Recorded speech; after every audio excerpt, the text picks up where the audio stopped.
शांति। समस्याएं या विघ्न के समय हमें स्वयं से किस तरीके से बात करनी चाहिए, हमारा स्व संवाद कैसा होना चाहिए। तो वह स्व संवाद जो मैं आत्मा प्रैक्टिकली स्वयं के साथ करती हूँ, जिससे मुझे अवेयरनेस रहती है, समस्याओं के प्रति मैं आत्मा जागरूक रहती हूँ, होश में रहती हूँ। हर विघ्न में अपनी स्वयं की स्थिति बनाए रखने के लिए तो मैं आत्मा ऐसे समय में कैसे अपने आप से बातें करती हूँ, वही आपके साथ शेयर कर रही हूँ। बिल्कुल बिना कपट के सच्चे दिल से जो फीलिंग अपने अंदर आती है, जो भगवान के द्वारा हमें सिखाया गया है, वही बातें हमें अंदर स्व संवाद के रूप में अपने से करनी चाहिए। दूसरी बातें मन मत मिक्स नहीं करना चाहिए। तो चलो शुरुआत करते हैं कि मैं आत्मा विघ्न परिस्थितियों के लिए कैसे स्वयं को तैयार रखती हूँ। वैसे ही बातें आपको भी स्वयं के साथ करनी चाहिए। तो मैं आत्मा तैयार हूँ। ड्रामा के हिसाब किताब के अनुसार आने वाले विघ्नों से निपटने के लिए, विपरीत परिस्थितियों से भी निपटने के लिए मुझ आत्मा ने स्वयं से दृढ़ निश्चय कर रखा है कि चाहे मन के द्वारा कैसी भी समस्या, कैसी भी परिस्थिति आ जाए, लेकिन मैं आत्मा समस्या के आने के साथ ही स्वयं को सबसे पहले गुड मॉर्निंग पीस बोलूंगी। विचारों में आने वाली समस्याओं से पहले गुड मॉर्निंग पीस बोलने से मुझ आत्मा को यह स्मृति रहती है कि सारी विघ्न और सारी समस्याओं को मैं शांति के द्वारा ही निपटाऊंगी। अपनी शांति की शक्ति इन विघ्नों को निपटाने में पूरी तरीके से मददगार बनती है। चाहे लोगों के द्वारा समस्या आए, चाहे धन की समस्या आए, चाहे शरीर की पीड़ा की समस्या क्यों न आए, लेकिन मैं आत्मा सदा गुड फीलिंग में रहूंगी, अच्छी फीलिंग में रहूंगी, अपनी पीस में रहूंगी। क्योंकि मैं अपनी पीस के द्वारा शांति की शक्ति में स्थित रहकर, अच्छी फीलिंग में रहकर कुदरत को यह मैसेज देती हूँ कि कुदरत मुझ आत्मा तक वो सारे समाधान पहुंचाने वाला है। सारी समस्याएं खत्म होने वाली हैं, क्योंकि मैं आत्मा अच्छी फीलिंग में हूँ।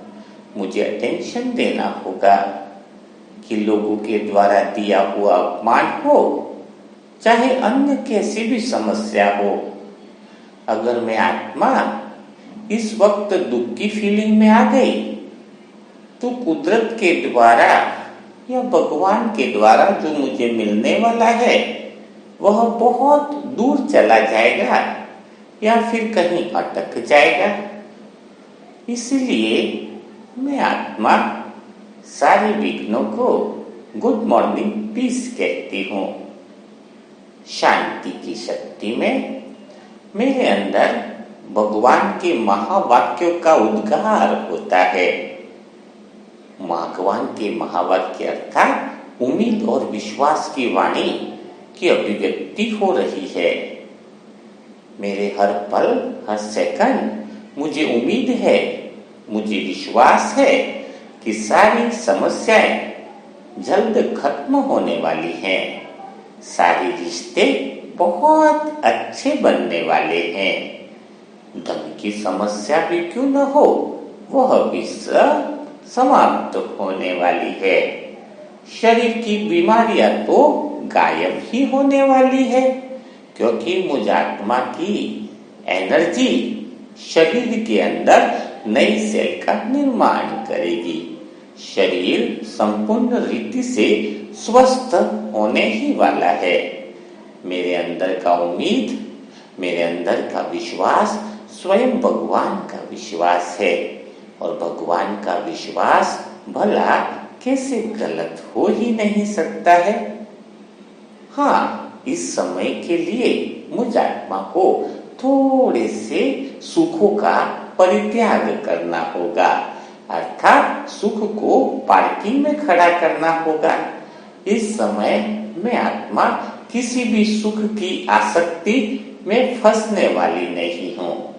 चाहे उस समय के लिए मुझे शरीर की सुख सुविधाएं समय पर भले ना मिले, समय पर मुझे सूखी रोटी भी चाहे क्यों न मिले, लेकिन कुछ समय के लिए मैं सारे सुखों का परित्याग करने के लिए तैयार हूँ, क्योंकि मुझे अंदर से विश्वास है, मुझे अंदर से उम्मीद है। परमात्मा की विश्वासवाणी जल्द ही सब कुछ बदलने वाली है, सब कुछ परिवर्तन होना ही है, हुआ ही पड़ा है, तो भला मुझ आत्मा में डर कैसा हो सकता है। मेरी पीस, मेरी शांति और मेरी खुशी की है कभी मेरे सर से उतर ही नहीं सकती है। चाहे परिस्थिति कितनी भी बड़ी क्यों न हो, वह मुझ आत्मा को हलचल में ला ही नहीं सकती है। इसीलिए मैं आत्मा सदैव सब हलचलों से मुक्त हूँ, स्वयं के सत्य स्वरूप में स्थित हूँ। स्वयं का वास्तविक स्वरूप मुझे परम आनंद में लेकर आता है, परम शांति में लेकर के आता है। वास्तव में यह कितना प्यारा अनुभव है, कितना सच्चा अनुभव है।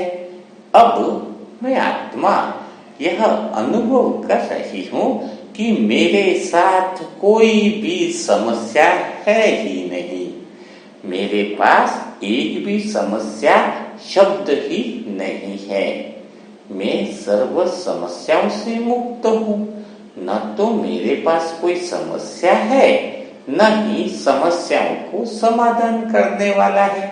मैं आत्मा तो समस्याओं से भी मुक्त और समस्याओं का समाधान करने वालों से भी मुक्त हूँ, यानी संपूर्ण रूप से मुक्त अवस्था में हूँ, परम आनंद में हूँ। जन्म मृत्यु से पार महाजीवन का अनुभव कर रही हूँ।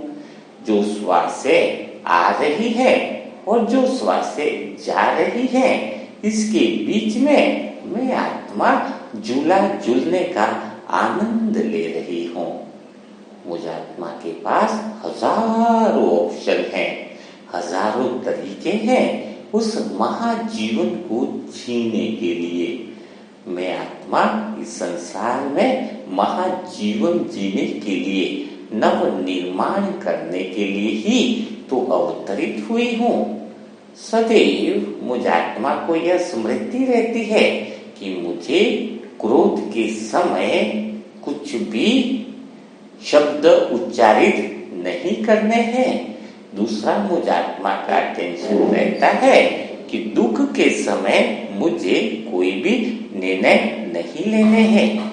मुझ आत्मा की यह जागरूकता मुझे सारे विघ्नों से और सारी परेशानियों से बचाती है। इसलिए यह अवेयरनेस मुझे रखनी है। जब भी कोई आत्मा मुझे गुस्सा दिलाने की कोशिश करती है, तो मैं आत्मा उसको प्यार से बोल देती हूँ कि मैं आपको उत्तर कल दूंगी। इससे मुझ आत्मा की शांति बनी रहती है और दूसरे दिन तक तो सारी बातें भूल जाते हैं। तो जब मैं आत्मा यह निर्णय ले लेती हूँ कि मैं उत्तर कल दूंगी, इससे मैं आत्मा स्वयं के अंदर बहुत शक्तिशाली स्थिति का अनुभव करती हूँ। अब तो मुझ आत्मा में सहन शक्ति भी आ गई है। अब मैं आत्मा प्यार से सबकी बातों को सहन करती हूँ, क्योंकि यह रिश्ते मुझ आत्मा के अपने रिश्ते हैं। मुझे अपने रिश्तों को संभालना है। छोटी छोटी बातों में सहन करने से भी मुझ आत्मा का आत्मविश्वास बढ़ता जाता है। मैं आत्मा पावरफुल होती जाती हूँ। तो भला मैं आत्मा सहन शक्ति को क्यों न बढ़ाऊं? जब तक मुझ आत्मा के अंदर इतनी सारी सहन शक्ति है तो मुझ आत्मा के सारे रिश्ते भी संभले हुए हैं। और मुझ आत्मा को प्यार स्नेह देना आ गया है, दुआएं देना आ गया है। क्योंकि जो देता है वह आगे खड़ा रहता है, जो मांगता है वह पीछे खड़ा रहता है। तो इस संसार के अंदर सूर्य भी तो बहुत कुछ देता है, कोई आशा थोड़ी रखता है कि मुझे बदले में क्या मिलेगा। प्रकृति कितना सारा चीजें देती है, हवा भी तो हमें ऐसे ही मिलती है। कोई ऐसा थोड़ी बोलता है कि हवा के बदले में मुझे तुमसे कुछ चाहिए। तो सब देने में लगे हुए हैं। तो भला मैं आत्मा पीछे क्यों रहती हूँ?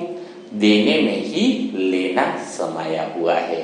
तो मुझ आत्मा के अंदर भी सदा यह भाव रहना चाहिए कि मैं जो भी आत्मा मिले उसको मैं कुछ न कुछ देता रहूं। जितना मैं आत्मा सबको बांटती हूँ उतना ही अंदर के खजाने मेरे बढ़ते जा रहे हैं। मैं सबसे प्यार से बातें करती हूँ, सबसे खुशी से बातें करती हूँ, सबको खुशियाँ देना, सबको प्रेम देना, मुस्कुराते हुए बातें करना, जिससे सब आत्माओं में भी प्रेम और परम शक्ति बढ़ती जा रही है। तो इस तरीके से आपको स्वयं से बातें करनी है। मैं आत्मा भी स्वयं से ऐसे ही बातें करती हूँ। अगर आपको अच्छा लगे तो और भी मैं आत्मा एपिसोड को अपलोड करूंगी। आप कमेंट बॉक्स में लिखिएगा अगर आपको कुछ फायदा होता है। तो कल फिर मुलाकात करेंगे ऐसे ही एपिसोड के साथ। तब तक के लिए सभी को ओम शांति, ओम शांति।